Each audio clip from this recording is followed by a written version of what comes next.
Immediate step, क्योंकि हमारे योगी जी कोई थैनोस थोड़ी है जो एकदम से चुटकी बजाई और हम दो हमारे दो, ये लाइन हम एक कान से सुन के दूसरे कान से निकाल देते हैं, पर अब समय आ गया है कि हमें इस लाइन को अपनी जिंदगी में प्रैक्टिकली यूज करना पड़ेगा। यूएसए में एक गली यानी एक स्ट्रीट से एक क्रिकेट टीम बने ना बने, पर इंडिया में एक फैमिली से एक क्रिकेट टीम जरूर बन सकती है। इस 135 करोड़ आबादी वाले देश में हर 3 में से 1 आदमी गरीब है। अनएम्प्लॉयमेंट रेट पिछले 100 सालों से बढ़ता ही आ रहा है। खाने को खाना नहीं है, रहने को जगह नहीं है, पीने को पानी नहीं है। हम सब जानते हैं कि ओवर पॉपुलेशन अब इंडिया में कितना बड़ा प्रॉब्लम बन चुका है। तो इन्हीं सबको देखते हुए योगी जी ने एक सोल्यूशन निकाला। वो सोल्यूशन था 2 बच्चे मीठी खीर, उससे ज्यादा बवासीर, यानी उत्तर प्रदेश की 2 चाइल्ड पॉलिसी। आइए डिस्कस करते हैं कि ये पॉलिसी कितनी सही है। क्या सही में अभी इस मोमेंट पे इस पॉलिसी की जरूरत थी? आपको इन टॉपिक से अवेयर कराना मेरा फर्ज है और आपको हमारे काम को सपोर्ट करके इस मिशन अवेयरनेस का पार्ट बनना मर्जी है। उत्तर प्रदेश में जिनके 2 से ज्यादा बच्चे हैं उनको सरकारी नौकरी नहीं मिलेगी, प्रमोशन रुक जाएगा, इलेक्शन में पार्टिसिपेशन नहीं मिलेगा, सब्सिडीज नहीं मिलेगा। यहाँ पर आपको सरकारी नौकरी या 2 बच्चों में चॉइस नहीं दिया जा रहा है। गवर्नमेंट को भी पता है कि इंडियन फैमिलीज अपने बच्चों को सरकारी नौकरी में ही भेजते हैं, इसलिए वहीं से उनका काट दिया गया। कि यार ये जो बिल है ये सिर्फ उत्तर प्रदेश में क्यों लाया गया, बाकी स्टेट्स में क्यों नहीं लाया गया? क्योंकि उत्तर प्रदेश में अगले साल इलेक्शन है, इसलिए ऐसा नहीं है। हम यहाँ पर जितने भी टॉपिक्स हैं उन्हें पॉलिटिकल बेसिस पर वेरिफिकेशन नहीं करेंगे, नो पॉलिटिक्स। हम जितने भी टॉपिक हैं उन्हें फैक्चुअल बेसिस पर वेरीफाई करके बात करेंगे। तो पिछले 50 साल में इंडिया में एक पॉलिसी है जो आई है, गई है, वापस आई है, वो है 2 चाइल्ड पॉलिसी। 11 ऐसे स्टेट्स हैं इंडिया में जिन्होंने ये पॉलिसी लाई है और कुछ ऐसे स्टेट्स हैं जिन्होंने ये पॉलिसी लाके हटा भी दिया है। आपको ये बात सुन के हैरानी होगी कि 1947 यानी इंडिया में इंडिपेंडेंस के बाद से 35 पॉपुलेशन कंट्रोल बिल सामने आए हैं, लेकिन हमने एक्सेप्ट कितना किया? 0, क्योंकि एक भी इफेक्टिव नहीं लगा। और करे भी क्या यार, लोग इतने है ही ढीठ इंडिया में, किसी को खीर पसंद ही नहीं है। अब आगे जाने से पहले मैं चाहता हूं कि आप एक टर्म का मतलब समझिए। वो टर्म है TFR, that is the total fertility rate. इसके आसान भाषा में मतलब होता है कि ऑन एन एवरेज एक वुमेन कितने बच्चे पैदा करती है। इंडिया में ये था 5.6 आज से 60 साल पहले, पर अब है 2.2 और यूनाइटेड नेशन के हिसाब से ये होना चाहिए 2.1 एक स्टेबल पॉपुलेशन के हिसाब से। अब आप सब सोच रहे होंगे यार जब 2.2 हो ही गया है तो कुछ सालों में हो जाएगा 2.1, तो फिर क्यों आ रहा है ये पॉपुलेशन कंट्रोल बिल? क्योंकि उत्तर प्रदेश का है 2.7 that is close to 3। Uttar Pradesh India का सबसे पॉपुलस स्टेट है। अगर हम उत्तर प्रदेश को एज अ कंट्री कंपेयर करेंगे तो उत्तर प्रदेश की पॉपुलेशन पाकिस्तान, बांग्लादेश, ब्राजील तक की रशिया से भी ज्यादा है। और तो और उत्तर प्रदेश इन सारी कंट्री से इकोनॉमिकली पुअर भी है। उत्तर प्रदेश का हेल्थ केयर इंफ्रास्ट्रक्चर इन सारी कंट्री से कम है, इसलिए ओवर पॉपुलेशन की वजह से उत्तर प्रदेश की हालत दिन पर दिन खराब होती जा रही है। इसलिए फिलहाल के लिए ये जो बिल है ये सिर्फ और सिर्फ उत्तर प्रदेश में ही लाएगी। जब हम इंडिया में 2 चाइल्ड पॉलिसी की बात करते हैं तब हम उसे चाइना की 1 चाइल्ड पॉलिसी से जरूर कंपेयर करते हैं, पर आपको ये कोई नहीं बताता होगा कि 1969 में इंडिया और चाइना की पर कैपिटा इनकम सेम थी।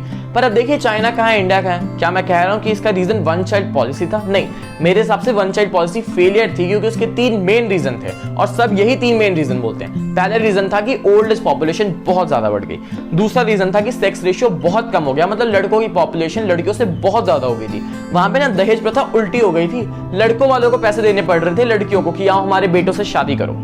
और तीसरा था फीमेल फीटिसाइड, कि लड़कियों को पैदा होने से पहले मार दिया जा रहा था या फिर पैदा होने के बाद मार दिया जा रहा था। तो इससे जो पॉपुलेशन थी फीमेल की वो बहुत कम हो गई थी।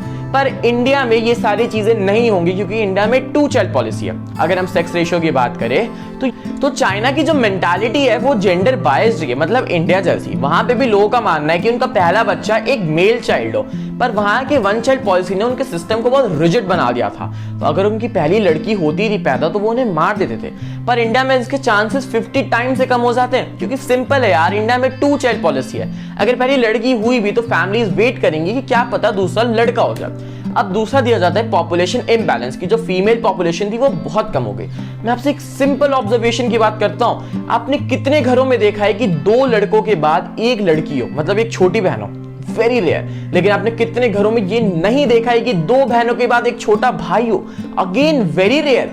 तो ये जो पॉपुलेशन इम्बैलेंस का कॉन्सेप्ट है ये सीधा मेंटालिटी से रिलेटेड है। आप 1 चाइल्ड पॉलिसी लाइए, 2 चाइल्ड पॉलिसी लाइए, 10 चाइल्ड पॉलिसी लाइए, फर्क नहीं पड़ता। लोग चाहेंगे कि उनके 10 के 10 लड़के ही हो।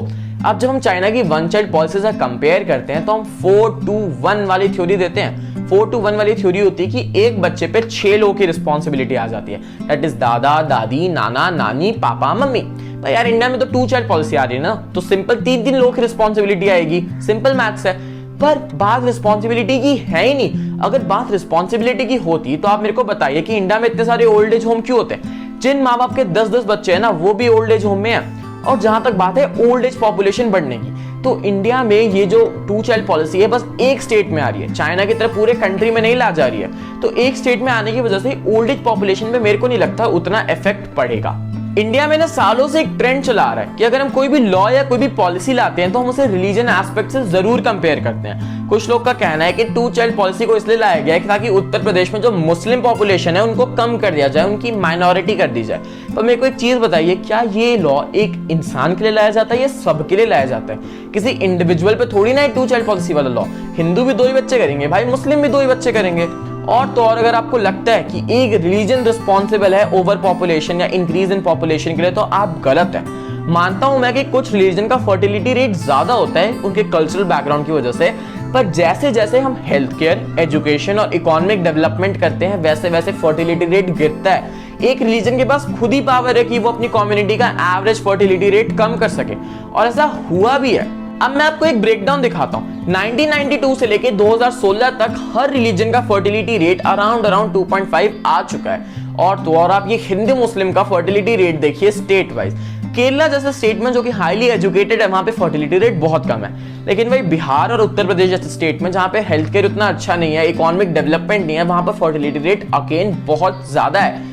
अब ये चार्ट देखिए, इसमें 6 का फर्टिलिटी रेट काफी कम है क्योंकि 6 की मेजॉरिटी पंजाब में है और पंजाब एक इकोनॉमिकली डेवलप्ड स्टेट है। और बाकी आप हिंदू का फर्टिलिटी रेट देखिए जो कि क्रिश्चियन से भी ज्यादा है, क्योंकि हिंदू और मुस्लिम्स की मेजॉरिटी कहां पे है? उत्तर प्रदेश और बिहार में। और उत्तर प्रदेश और बिहार इतने डेवलप है नहीं। उत्तर प्रदेश में 2 चाइल्ड पॉलिसी जरूरी थी क्योंकि वहां की ओवर पॉपुलेशन अब एकदम एक्सट्रीम हो चुकी है। अब पूरे इंडिया में ये इसलिए नहीं लाना चाहिए क्योंकि इसका एक बहुत बड़ा मेजर ड्रॉबैक है। वो ड्रॉबैक है कि ओल्ड पॉपुलेशन इंक्रीज होगी। अब ओल्ड पॉपुलेशन एक कंट्री के अर्निंग सेगमेंट में नहीं आती है, वो स्पेंडिंग सेगमेंट में आती है। अब अगर ओल्ड पॉपुलेशन इंक्रीज होगी तो यंग पॉपुलेशन कम होगी। अब अगर यंग पॉपुलेशन कम हो गई तो पैसा कमा के लाने वाले लोग की कंट्री में वो भी कम हो जाएंगे, लेकिन पैसा उड़ाने वाले वो ज्यादा हो जाएंगे। इसलिए जो पॉलिसी है ये स्टेट बाय स्टेट लानी चाहिए, ना कि एक ही बात सारी कंट्री में लानी चाहिए। और बेस्ट सोल्यूशन है कि हमें एजुकेशन में हेवीली स्पेंड करना चाहिए। हमें पॉपुलेशन ग्रोथ पर ध्यान देने से अच्छा पॉपुलेशन डेवलपमेंट पर ध्यान देना चाहिए। और ये हो सकती है 3 चीजों से। हमें एजुकेशन की फैसिलिटी अच्छी करनी चाहिए, हेल्थ केयर सिस्टम अच्छा करना चाहिए और इसके साथ साथ इकोनॉमिक डेवलपमेंट करना चाहिए। अब एक आर्ग्यूमेंट लोग और देते हैं 2 चाइल्ड पॉलिसी के साथ, वो है कि हम वुमेन को ऑब्जेक्टिफाई कर रहे हैं, मतलब वुमेन को एक बच्चे पैदा करने की मशीन की तरह देखा जा रहा है। क्या आपको पता है इस दुनिया में सेकंड मोस्ट पेनफुल थिंग क्या होती है? वो होता है एक बच्चे को जन्म देना। तो ऐसी कौन सी महिला है जो 5 से 10 बच्चे पैदा करनी चाहती हो?